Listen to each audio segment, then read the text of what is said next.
You're listening to the District Download, a Louisville Metro Council podcast. Metro Louisville is made up of 26 districts. This podcast gives you the chance to connect with your council member and learn about what's going on in the city. Welcome to the District Download, and thanks for tuning in with us today. Today's episode welcomes back Councilwoman Jennifer Chappell. Thanks for joining us today. Hello, Kyle, and thank you so much for having me on. Before you introduce your special guest, I'd like to check in with you and talk all things District 15. So District 15 is a very large and diverse area. Can you describe the area you represent for the listeners so they kind of get a better understanding of the unique layout of it? Absolutely. District 15 is a very long and skinny district, and it goes from a little sliver of Germantown, so our most northern part, St. Michael's Cemetery over by Barrett Avenue, and it stretches all the way out to Iroquois Park. So it includes neighborhoods like Schnitzelburg, St. Joseph, University, Cloverleaf, Wyandotte, Taylor Berry, Jacobs, Wilder Park. There's a whole slew of them, but it's a really fantastic district, and it also includes U of L's campus, the Speed Art Museum, and all of the stadiums, as well as Churchill Downs.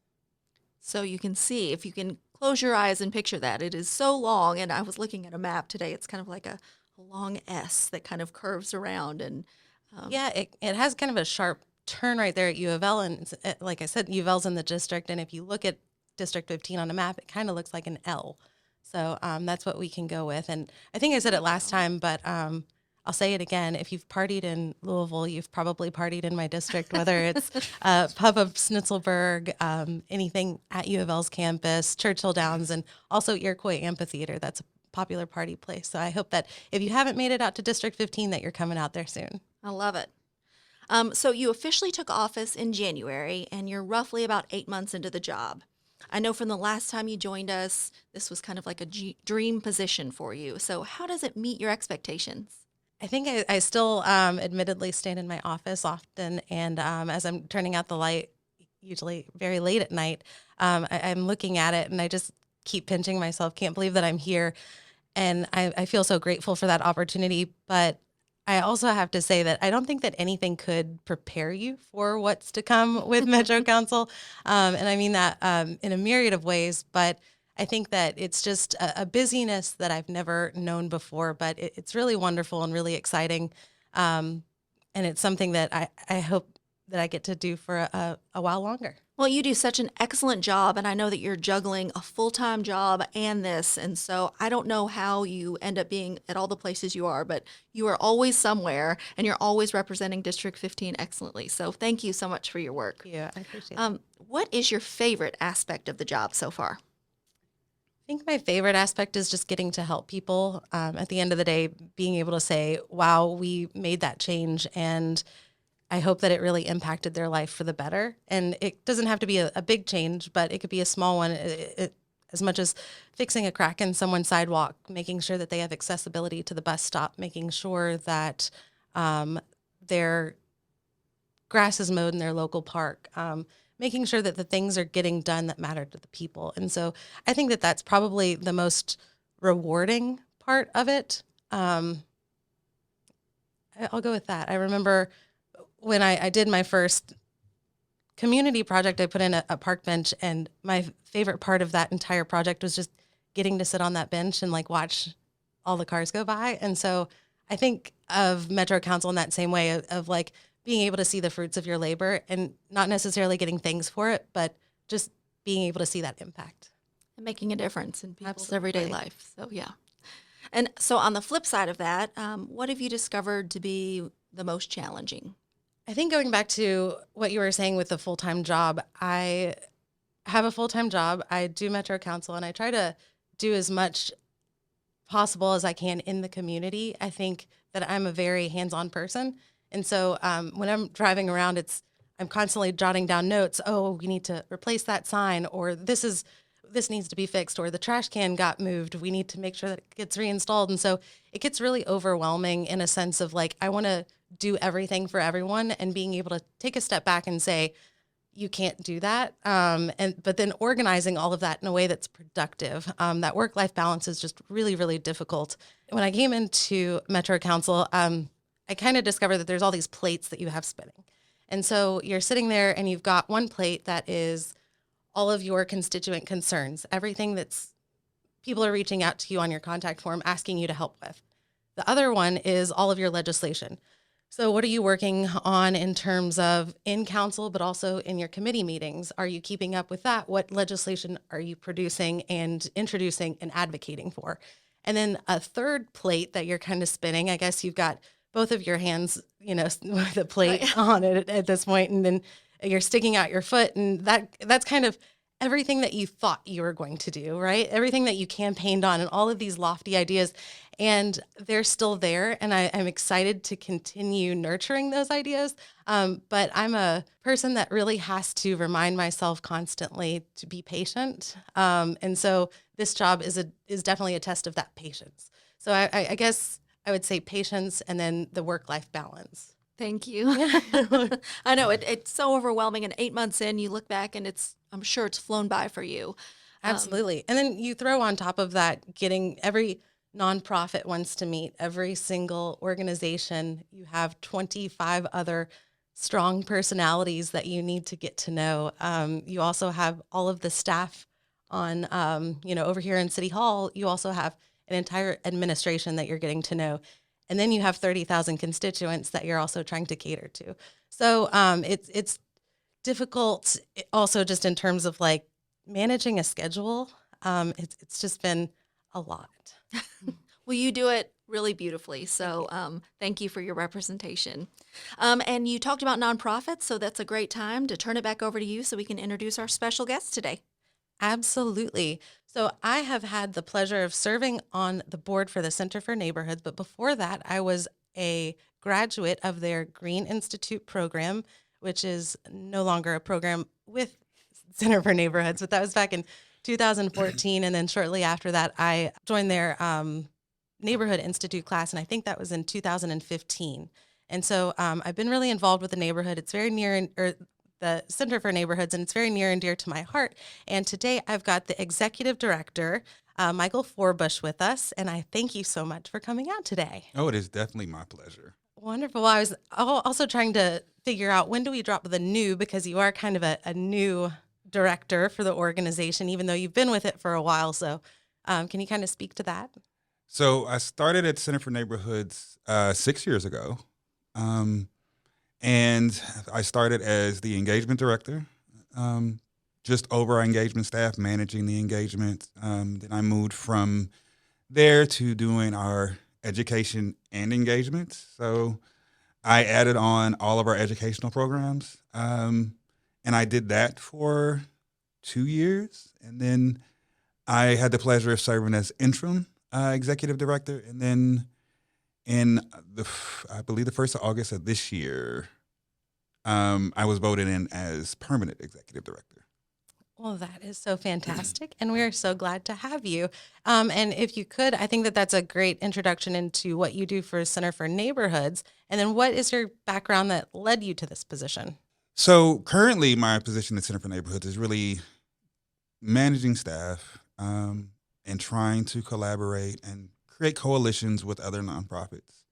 That's outside of the administrative portion of it, fundraising, doing paperwork, and essentially trying to make sure that we are being good stewards of the community's both funds and time. What did you do in your personal life and professional life that led you to Center for Neighborhoods? So before coming to Center for Neighborhoods, I worked for the Muhammad Ali Institute for Peace and Justice at the University of Louisville. And I was there for 8 years. I was the senior program manager. So what I did was really work with students around peace and justice and really trying to instill in them kind of Muhammad Ali's values, what his life meant, and at the time, what he was continuing to do. So it was really the same type of work, right? Working with individuals to be good community stewards and to think beyond themselves and work toward the common good. But it was on a both much smaller scale, but a much larger kind of view of the world. So, what does Center for Neighborhoods do for all those listening who may not be familiar with it? Our main mission is to work directly with residents to improve their neighborhood, plain and simple. And we do that in three-ish kind of forms. First is our community engagement. We have full-time community engagement staff who go out into neighborhoods, who work with individuals to do community projects, but they also work with neighborhood associations to both strengthen them and make sure that they are fulfilling their vision. And then the last thing that they do is a lot of technical assistance. So we get a lot of calls with people who want to know about zoning, who want to know about how to start a neighborhood association, or really about direct issues that they're having. And what we try to do is either answer their questions or point them in a general direction to kind of figure out how to get past that issue. The liaison program has been around for 6.5 years in this current form, and they are really kind of the face of the organization. 2 legacy workshops, the Neighborhood Institute and Neighborhood Summit. The Neighborhood Summit started at Metro and we picked it up, but it is a half-day community event which really tries to bring community together and figure out what groups of individuals can do to improve their neighborhood, whether it be community development corporations, whether it be community land trust, really about what the collective can do with some drive and some push. And then we have the Neighborhood Institute. While the Neighborhood Summit is about the collective, the Neighborhood Institute is really about the individual. How can we pass on tools and the knowledge that we have so that the individual can do projects in the neighborhood, but also work toward the betterment of the whole? So the Neighborhood Institute is a 12-week program that runs from 6 to 8-ish. We try to have everybody out at 8, but conversations being what they are, 8:30 is when we kind of flick the lights and tell everybody to go home. But we really try to give everybody the tools to do change within neighborhoods. While a lot of our kind of participants come from the old service district, we do have a lot of individuals who come from Valley Station, Anchorage, Berrytown. So it really gathers everybody together. And we try to get everybody to form relationships and talk about what assets you have in your community and what issues to have so that people can see commonality no matter what neighborhood they live in.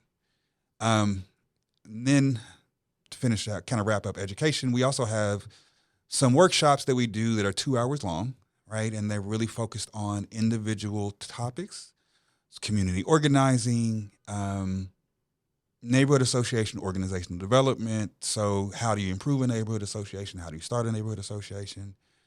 And the next big thing that we're going to do as far as education goes is we're going to do a citizen planning workshop.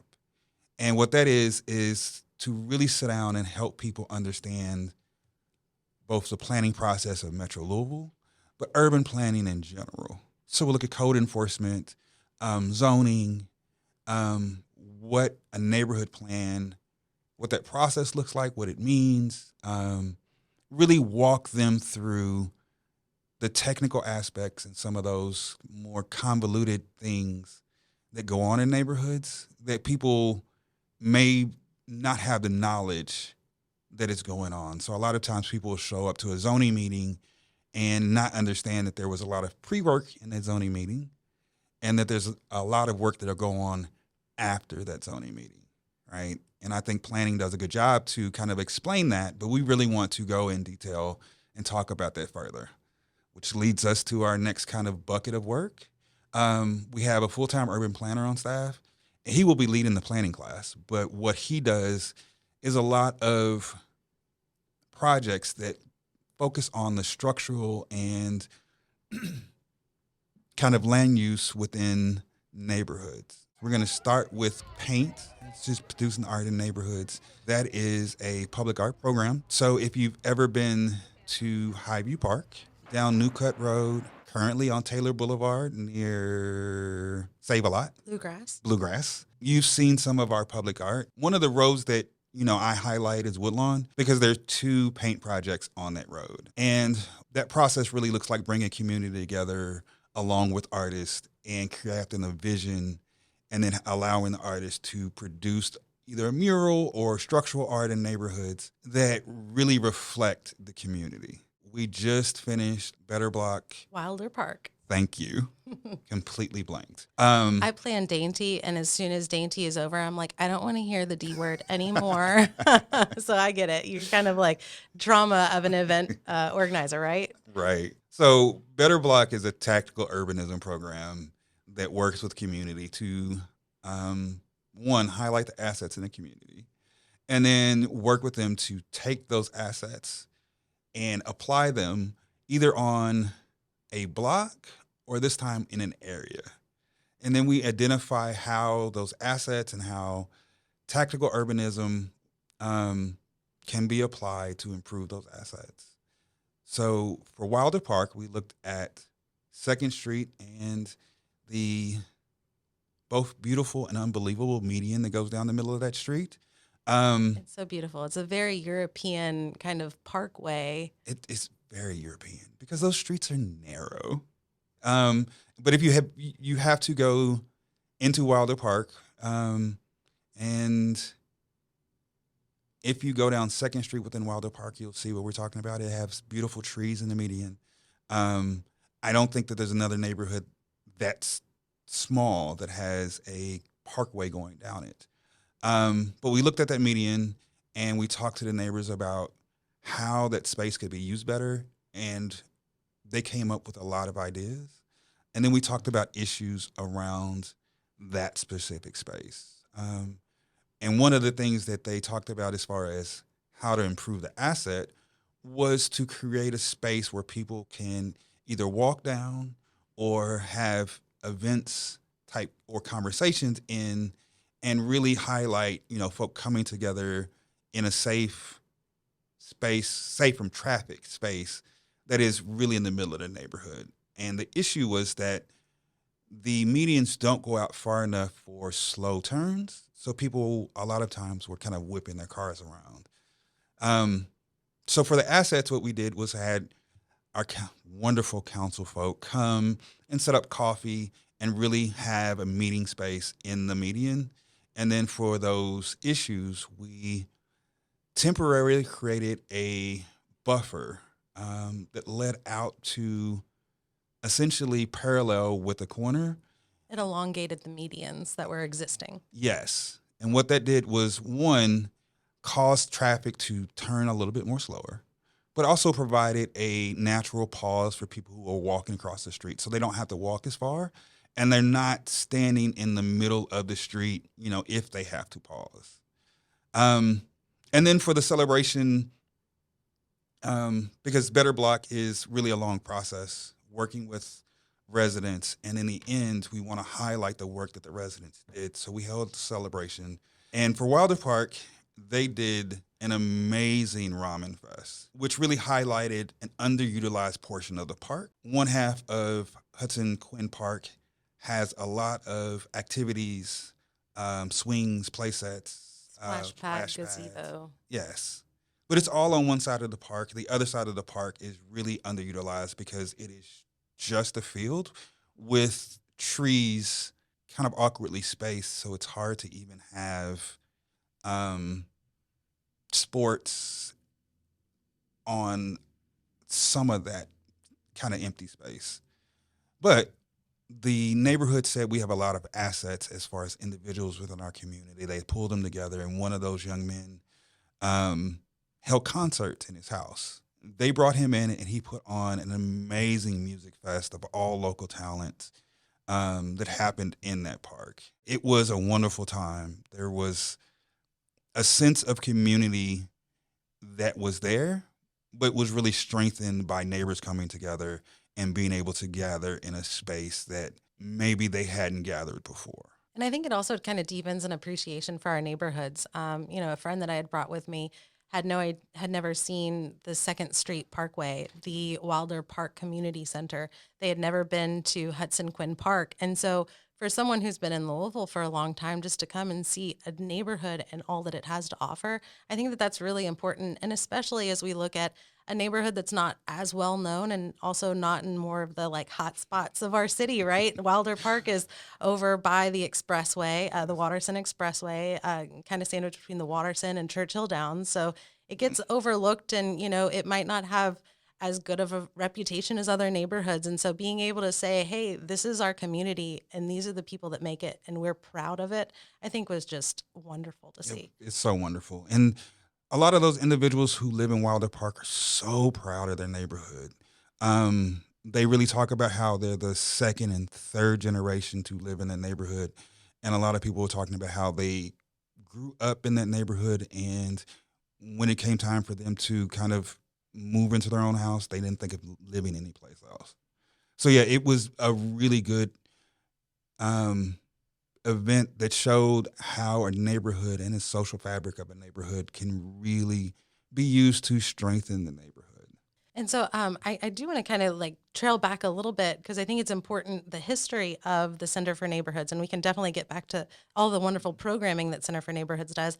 But if you could kind of speak to when it started and who started it, because I think that that can kind of explain some of that urban design emphasis that we see with Center for Neighborhoods, and then where it started, and then how it's also kind of morphed into this more community sort of engagement. The Center for Neighborhoods started as the Louisville Community Design Center in 1972. I always have problems with that date because of the year before I was born. So I always want to say 1973 because that's when I was born. But it was founded in 1972, and it was part of a movement around the country of creating design centers, which were primarily architects who came together and wanted to change the way that they were doing their work. From what I've been told, at the time, a lot of architects were doing design for awards, and they were doing design for what we consider design's sake. And what these architects who formed these community design centers really wanted to focus on the people who were going to be in those buildings. So they really started to focus on what the design was going to mean with those people, for those people, and started to have them give input on the designs. And it was kind of birthed when we were in the middle of our what we refer to as our urban renewal period. And Yes. that was, to me, one of the worst periods, if not the worst, for Louisville, and us just tearing down our city and the way that we were, 9th Street's going to be a highway. Let's make surface lots, suburban sprawls, tearing Yes. apart our city. And so like in that, I'm sure that these architects were sitting there and going, oh my God, what are we doing to our city? And how do we stop this? And how do we prevent it from happening again? And one of the large projects that they started on was the old Louisville neighborhood, probably a neighborhood association at the time, decided that they wanted to have more affordable housing in their neighborhood. And this is my guess, it was probably really hard to sell a lot of those mansions. So what they did was they had these architects redesign a lot of the houses in Louisville, which is how we ended up with all of those apartments. And their intention was to make those apartments affordable. So when I was growing up in late 70s, early 80s, Old Louisville was an extremely diverse neighborhood because of the work of the Louisville Community Design Center and the neighborhood association. They also moved to Russell and did a lot of the same work.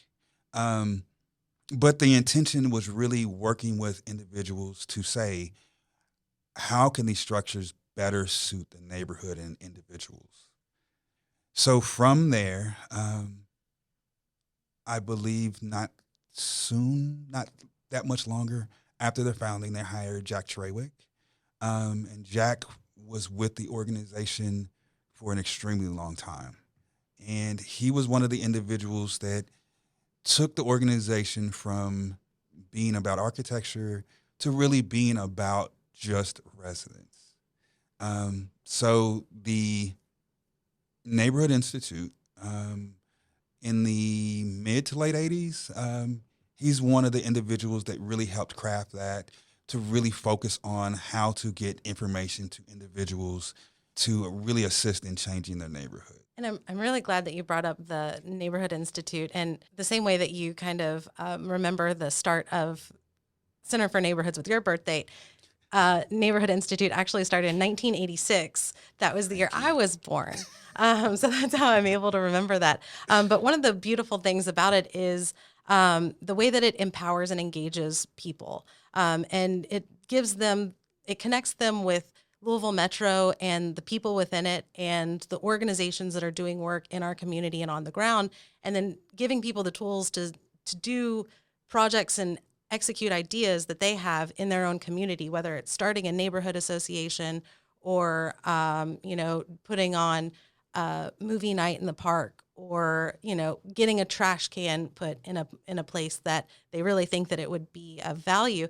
And so if you could kind of speak to some of those projects that have come out of Neighborhood Institute, because I think it's really wonderful. I always say I can't do everything. So my job as a Metro Council person is to empower and engage. And like, these are people really getting things done. So if you could kind of speak to the great things coming out of that institute. One of the things that we really want Neighborhood Institute participants to come away with is how to do a neighborhood level project, right?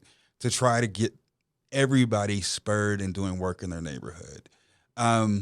So I think one of the first ones to highlight is Easier, because your project has been highlighted so many times, the 3 Points Project. And really about, you want to talk about your project? We don't have much time, unfortunately, but it is overview. It was an intersection over by Logan, Goss, and Shelby, and it brought 3 neighborhoods together, hence 3 points. And it was mural projects, map, a community map, bench, trash can, signage, trees, landscaping. And the whole point of it was just to kind of open it up and make that public space more usable, and have people take ownership in that space. And it's been wonderful to watch it grow. Yeah. So I mean, and that's a good example of our teaching in Neighborhood Institute when we talk about using assets to really highlight the things that are going on in neighborhoods. Some of the more successful projects we've had a living green wall, which was kind of a citizen science experiment, where we had an individual who said that there is a lot of pollution going on in my neighborhood, and I saw this thing that was happening somewhere else in the world. Maybe we can do it in our neighborhood, and implemented it on a wall, and it really worked in both beautification and having her be able to implement something on a small scale that will hopefully grow and improve a neighborhood. We've had individuals who started neighborhood associations, individuals who have worked to simply bring their neighborhood together, and in hopes that bringing the neighborhood together would lead to a neighborhood association. We've had one dog park, I believe. There's also a soccer Yes. league that was started. Yes. So we had one individual who saw the need for activities within the south end of Louisville and realized that a lot of those individuals were not native born, and soccer was their national sports because it's a national sports of most of the world. But she decided that her neighborhood institute was going to be to bring the kids together, and she raised both funds and resources to put up a permanent soccer pitch at the Beachmont Community Center. In the parking lot, there is a soccer pitch for kids to come together and play. And I think that those really highlight the Neighborhood Institute and providing the instructions around. So you have a neighborhood and you have assets in the neighborhood. Don't focus on those needs of the neighborhood, focus on the assets, and use those assets to improve the neighborhood and maybe get towards some of those issues. Absolutely. And a lot of times when people ask me, why do you do what you do? Why do you want to be a public servant. And one of the quotes that I always lean back on, it's a Lily Tomlin quote. And she said, I always wondered why somebody didn't do something about that. And then I realized I am somebody. Yes. And so giving everyone that, the liberty to reach their potential, the liberty and the ability to reach their potential is really, really important. But as we wrap up, I'm realizing that I probably should have maybe narrowed this down, because like Center for Neighborhoods, we could do a whole podcast series out of this. But if I wanted to start a neighborhood association, how do I do that? So this is an interesting thing, because I got a call and there was some debate about this. And from Center for Neighborhoods, the first thing that we really talk about when people want to talk about a neighborhood association is to get them to understand that neighborhoods are geographical boundaries on a map. They are fixed by metro government, but they are not concrete. You won't go from Shawnee to Chickasaw and see a line on the street. So when we talk about a neighborhood association, it's really about building community. So to start a neighborhood association, the first thing that we think that you should do is to talk to your neighbors, right?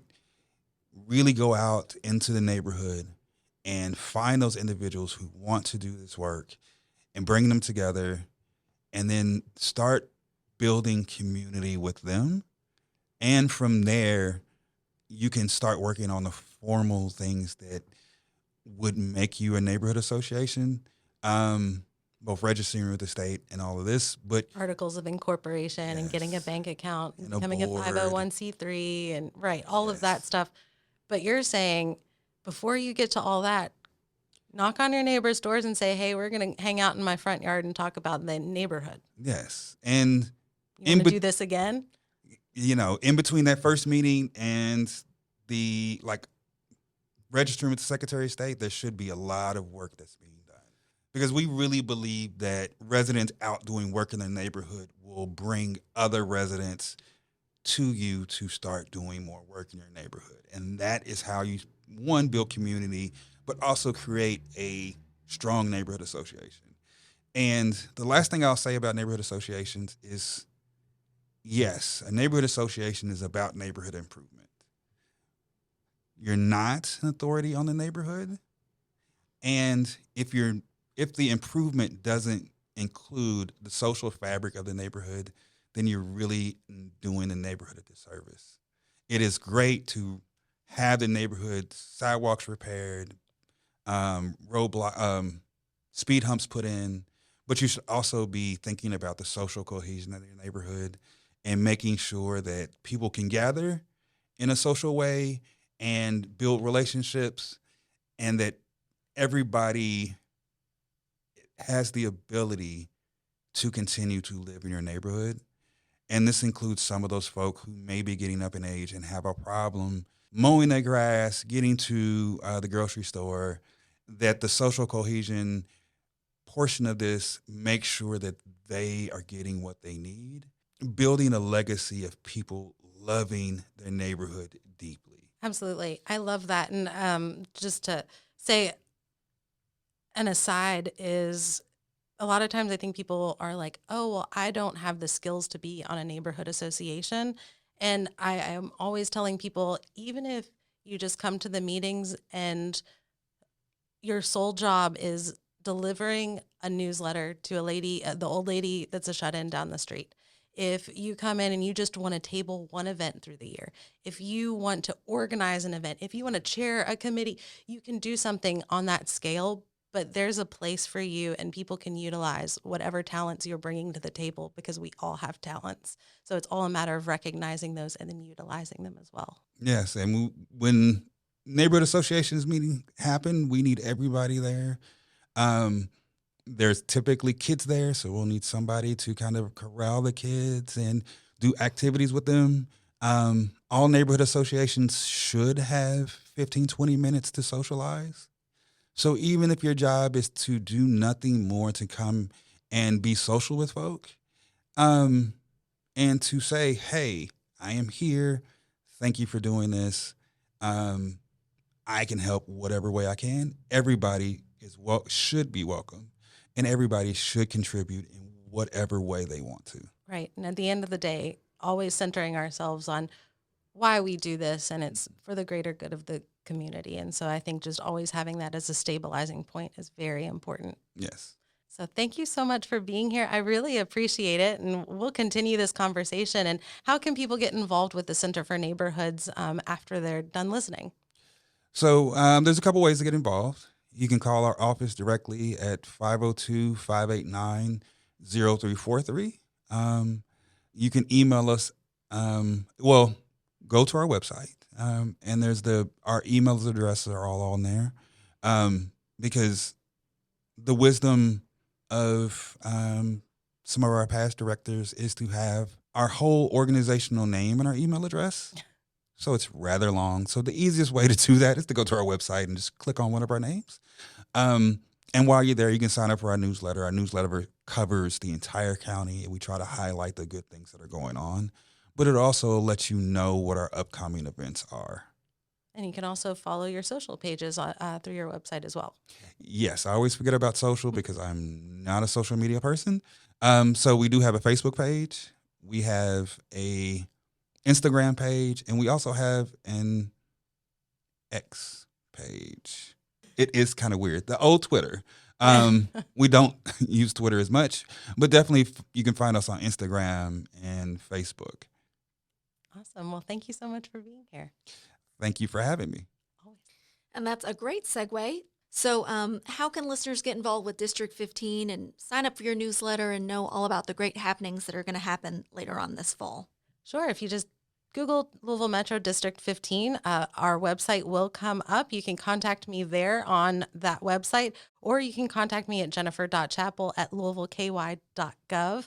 You can give me a call as well, 502-574-1115. And please engage with me on social media. So you can find me, Councilwoman Chappell, and I am on Instagram and Facebook, and I am pretty active on social. So please follow me on those channels, but also sign up for my newsletter that comes out every other week, or at least I try to get that out every other week, but it's chock full of very fruitful information. Thank you both for joining us today to talk about all the amazing programs and services the Center for Neighborhoods provides.